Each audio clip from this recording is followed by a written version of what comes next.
As part of We the People, celebrating 250 years, here's This Day in History.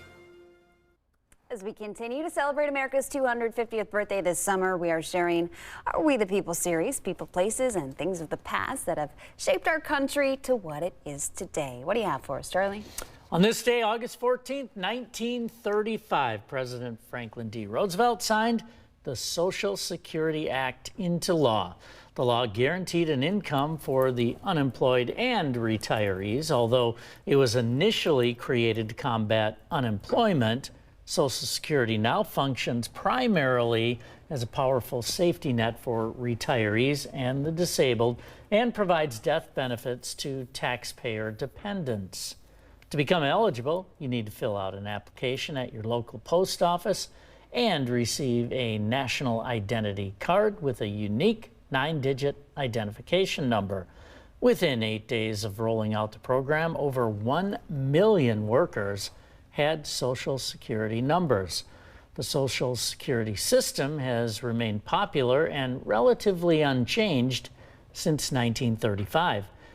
Tens of millions of people in the United States have received financial assistance through the Social Security Act since its inception. That's This Day in History for August 14th. Do you have your number memorized? I do.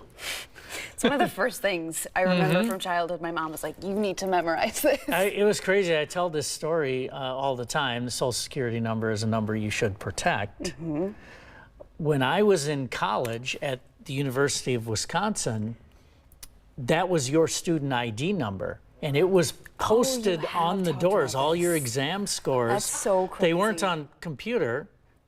When you took an exam, they posted it on the door, your Social Security number, and then your test score. So all these numbers That is were just unbelievable. available just to go out and look at everyone's numbers. Are you sure no one's stolen your identity? Not yet, I don't think, but they were out there. That is just so wild. I also want to thank you. Not enough people in school, I think, teach talking about benefits and having enough benefits. Yeah, and you've helped me do that here at work, so I thank you for that. Yeah, well, maybe you can retire a little early. Perfect. Charlie, thanks.